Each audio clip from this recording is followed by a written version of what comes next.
Bienvenidos a un programa más de Comedy con su anfitrión Herminio Álamo, Nurse Practitioner y Noel Figueroa, médico psiquiatra. Y ahora vamos a seguir hablando de una conversación muy importante, pero se me olvidó de lo que era. ¿Se te olvidó? No, porque no se te olvide. Estamos hablando del tópico de demencia y de hecho este es nuestro cuarto segmento.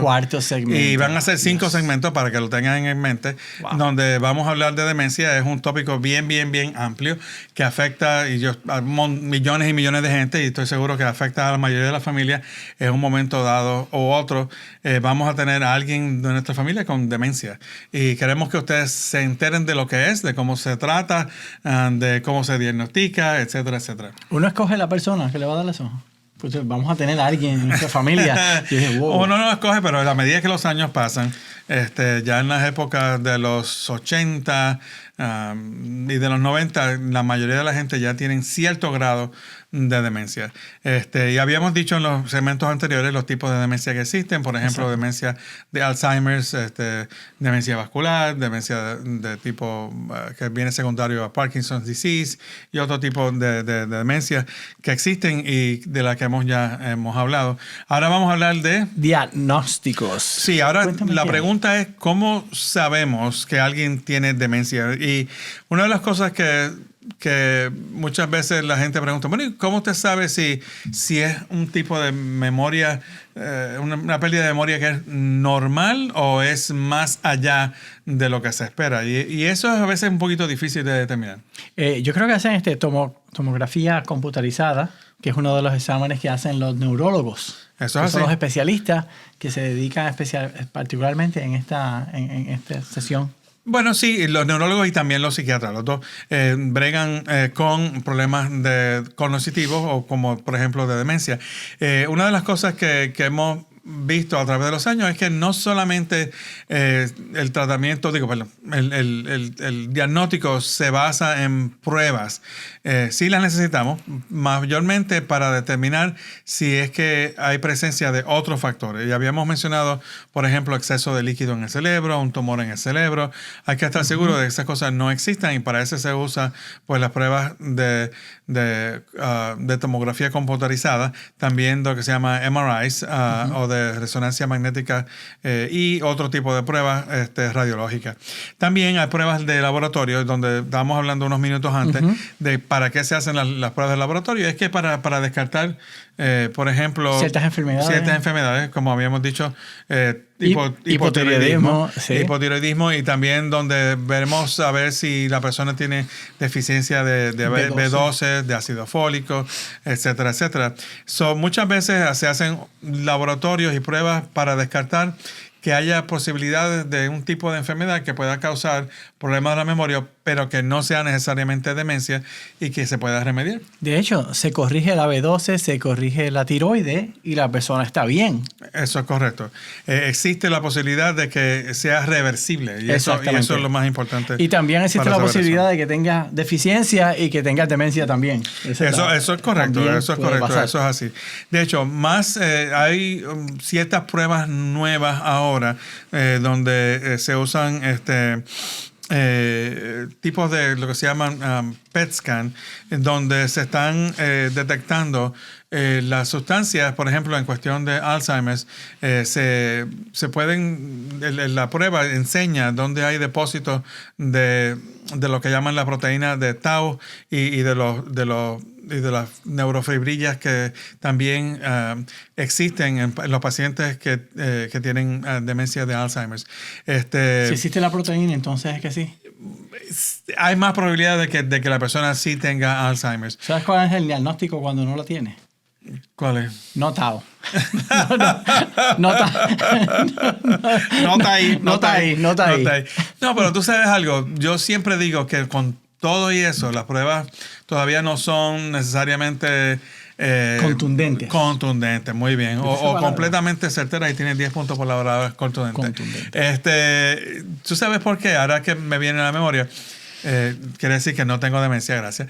Entonces, me acuerdo que en los nursing homes o los lugares de los ancianos donde yo consultaba, yo me acuerdo que que a veces yo estaba como totalmente sorprendido de que, por ejemplo, había pacientes que clínicamente estaban totalmente dementes, no se acordaban del nombre, del sitio, no sabían nada de lo que estaba pasando, una demencia moderada a severa. Y a veces por alguna razón se le mandaba algún CT scan o un MRI, y los resultados venían que el cerebro estaba intacto. Wow. Bueno, hay gente que se creen que son psiquiatras en esos sitios y realmente viven ahí. No, pero de verdad que... O sea, que estaba bien. Si miraban el cerebro y la lectura del radiólogo era que normal. Entonces, y lo curioso era que clínicamente tú veías a la persona frente tuyo y dices, no, esto no está normal. Ahí es que llaman al psiquiatra. No puede ser normal. En esos momentos llaman al psiquiatra. Pero mira lo que pasa. Entonces había gente... También el otro lado de la moneda es que había gente que estaban comportándose completamente normal, no tenían ningún tipo de defecto en su memoria, en sus actividades del diario, hablaban bien, seguían instrucciones, no tenían ningún problema y se les sacaba un CT scan o un MRI del cerebro y salía que tenía un montón de infartos, que el cerebro estaba encogido, un desastre de pruebas. Y la persona frente tuyo, nuevecita, muy bien, ningún problema. No necesariamente las pruebas son, como tú habías dicho, contundentes. Solamente usan para una guía en cuestión del diagnóstico. También se usan pruebas neurocognitivas donde se prueba la memoria, también la concentración, por ejemplo, el vocabulario, cómo hacer ciertas tareas. Ese tipo de pruebas también ayudan para determinar si alguien tiene demencia. Pero más que otra cosa, realmente es la observación clínica y la observación de los mismos familiares es bien importante. O sea que hay el diagnóstico ese que se parece pero no lo es. Sí, a ver, puede ser que parece que no lo es. Pero fíjate, hay yo creo que fue un doctor, ahora que me acuerdo, yo creo que yo tengo ese papelito por ahí. Un día se los traigo. Era un doctor, creo que de apellido Ellis, que hizo una lista de cosas que podían dar pistas a si alguien tenía demencia. Y una de las cosas que yo me acuerdo que me hizo pensar, y verán como una lista bastante larga, como de 30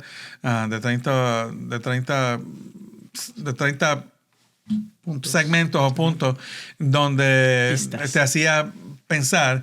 Pero uno en particular que me estuvo bien interesante fue, ¿dejaría usted a su hijo de 5 años con su papá si la persona tuviera estos síntomas? En otras palabras, te hacía pensar, dado que su papá o su mamá, por ejemplo, tiene estos déficits de memoria, ¿confiarías en él o ella para cuidar a tu hijo de 5 años? Y es algo que te invita a la reflexión. Bueno, invita a la reflexión porque lo que quieren saber ahí es si puede, ese good judgment. Good judgment y realmente confrontar a la persona, decir, bueno, ¿tú crees que está bien? ¿Que la persona está bien o que no está bien? Se puede tomar una decisión buena. Exacto. Pero una de las cosas que provocaba era una reflexión en términos de que si la persona está capaz de cuidarse a sí misma y cuidar a un niño, por ejemplo. Pero es que hay gente que contestan eso mal y no tienen demencia. Bueno, sí, yo entiendo, pero ya hay padres irresponsables que dejan a un niño con cualquier persona, cualquier cosa, ¿no? Hasta con un perro. Pero de todas maneras, pero la cuestión, el punto es de que hace que uno mire en más detalles los comportamientos de esa persona de la cual uno sospecha que tiene demencia, para entonces hacer un juicio de que si esa persona quizás es confiable o no confiable en términos de sus propias acciones. Vamos a hablar ahora entonces de tratamiento. Y tratamiento ha sido realmente bastante lento y el progreso en el tratamiento de las demencias, particularmente porque, por ejemplo, no hay muchas opciones. Ahora mismo, si mal no recuerdo, la única 2 demencias que son tratadas con medicamentos que están aprobados por la Administración Federal de Drogas o de Medicamentos Es la demencia de Alzheimer's y la demencia de Parkinson's. Para lo demás, realmente no hay tratamiento aprobado por la FDA. Los tratamientos para la demencia de Alzheimer's son 3 y se conocen como inhibidores de la colinesterasa. Hay una enzima o un químico en el cerebro que destruye la acetilcolina. Y la acetilcolina es el neurotransmisor que más se correlaciona con la memoria. Y lo que estas medicinas hacen es que la enzima que rompe la acetilcolina la inhiben. En otras palabras, la bloquean para que más acetilcolina se quede flotando, si tú quieres decir, en el cerebro. Y eso es el principio de esos medicamentos. Pero realmente de ese tipo de medicamentos ya llevan muchísimos años. Ya creo que todos están genéricos. Sí, creo que Aricept era uno de esos. Aricept es uno, Donepezil. Hay otro que se llama Razadine y otro que se llama Rivastigmina o Exelon, que viene en pastillas y viene en parchos también. Esos 3 medicamentos son los que se han estado usando por todos estos años. Mayormente el Exelon o la Rivastigmina y el Donepezil o Aricept, como se conoce en los Estados Unidos. Muchas veces la gente me preguntaba en los nursing homes a donde yo iba, los lugares de ancianos, que para qué yo usaba tantos medicamentos si realmente no había gran efectividad. Slow down. Bueno, lo ha dicho, eso es importante. En muchos casos veíamos que deceleraba la progresión de la enfermedad. Una cosa, como yo le explicaba a muchas familias, era que, bueno, su papá o su mamá va una cuesta para abajo a 90 millas por hora. Ponemos este medicamento, va a decelerar a 50 millas. Va bajando, va decayendo de todas maneras. No hay manera de evitarlo, pero va un poquito más lento. Más lento. Y una cosa también que es importante era decir que si uno podía retener cierto tipo de función, que entonces valía la pena. Y me explico. Muchas veces no veíamos tanto progreso en términos de su memoria. Por ejemplo, si le preguntaba qué año era o qué mes era, todavía seguían igual en términos de ese tipo de memoria, con o sin el medicamento. Pero mucha gente, por ejemplo, podían retener o inclusive recuperar algo de función. Y me explico de nuevo. Muchas veces pacientes con demencia no podían, por ejemplo, abotonarse una camisa y perdían esa función, y algunos volvían a volver a ser útiles en el sentido de poder ser autosuficiente, de ponerse una camisa o de asistir a su familiar o a la persona que lo cuidaba. Y uno dice, pero eso no es gran cosa, gastar tanto chavo en una medicina para que se pueda mantener botándose una camisa. Pero eso es una cosita nada más. Pero si usted multiplica todas las pequeñas cosas que puede una persona asistirse a sí mismo, de la cual no tiene que depender de otro individuo. Vestirse, ponerse los zapatos, las medias, los pantalones. Es un mundo de diferencia. Ayuda. Es un mundo de diferencia. Estas medicinas se usan y todavía se usan y se están desarrollando nuevos medicamentos todos los años. Ahí se gastan literalmente millones y si no creo ya billones de dólares en investigación. Porque esto es uno de los retos más grandes de la medicina de hoy. Es tratar de dilucidar los mecanismos de la enfermedad de Alzheimer y de demencia en general para tratar de detener el desarrollo de esta enfermedad y de esas consecuencias tan terribles que hemos mencionado anteriormente. Bueno, ¿tú crees que la cura al Alzheimer y demencia, tú crees que eso llegue a ser? Yo creo que estamos más cerca que nunca. Cuando hablábamos, por ejemplo, años atrás de la cura del HIV, no se pensaba que eso iba a ocurrir y prácticamente ya tenemos medicinas que eliminan el HIV o el SIDA, que lo hace indetectable. También hemos tenido muchos ejemplos de algunos tipos de cánceres donde se han prácticamente controlado muchísimo y que nadie muere de esos cánceres.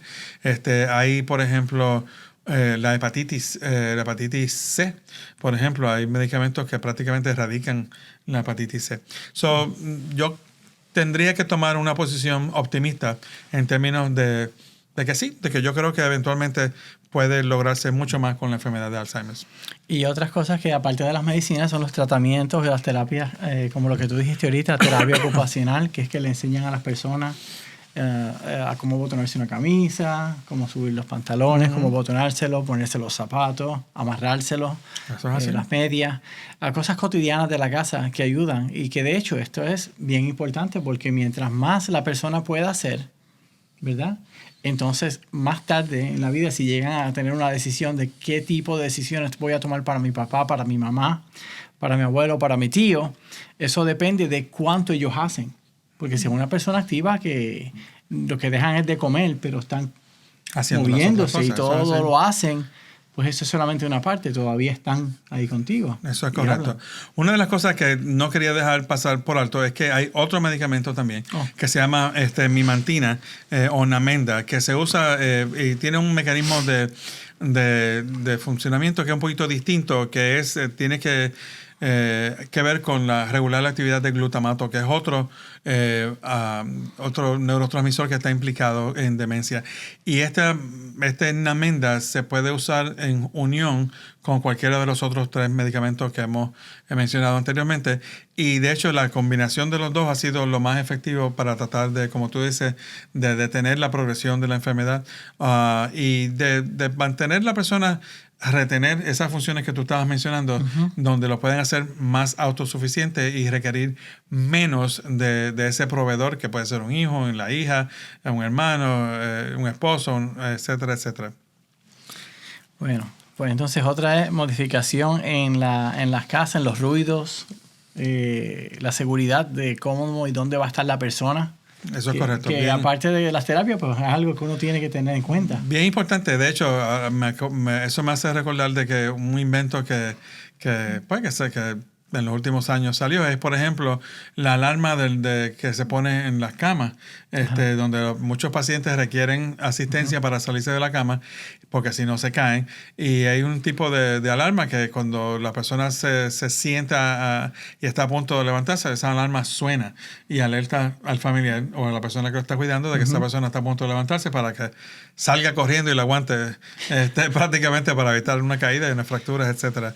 Esas modificaciones del entorno, del ambiente, son muy, muy importantes, como acabas de mencionar. Hay algo que también quería mencionar que no está aquí en nuestra lectura, pero es también tratar enfermedades psiquiátricas que están corriendo a la misma vez que la demencia.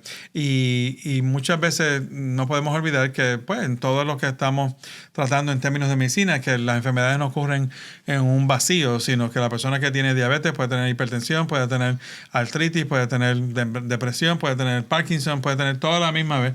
Ojalá que no, pero ocurre. Y muchas personas con demencia terminan también sufriendo de depresión, teniendo problemas con el sueño, teniendo problemas de otro tipo de situaciones que también, si se tratan, pueden mejorar la calidad de vida de ese individuo. Queremos concientizar a todos nuestros amigos y toda nuestra gente que nos están viendo a través de YouTube de que este tópico es bien amplio, que podríamos no solamente 5 segmentos, podemos hacer 20 o 30 y no terminar nunca, porque todos los días ustedes van a ver noticias nuevas de demencia y específicamente de la enfermedad de Alzheimer, donde se están explorando nuevas posibilidades para tratamiento y para mejorar la vida y la calidad y nuestra vida en general y nuestro futuro prácticamente en términos de nuestra salud. Exactamente. Así que nosotros vamos a dar otro tópico, vamos a hacer otro video. Vamos a hacer otro video. Estrategias y apoyo para la persona que cuide a alguien con demencia. Eso es correcto. Que eso es bien importante también, porque ellos van a acabar con demencia también si no se cuidan. Y la espalda también. Y la espalda, eso es bien importante. Pero vamos a hablar de eso en nuestro próximo tópico. Exacto. No olviden de suscribirse a nuestro canal y acuérdense siempre que Comedia es un programa donde estamos hablando de salud y humor, porque siempre te lo digo en broma. Pero tómalo en serio. Correcto. Cuídense. Bye.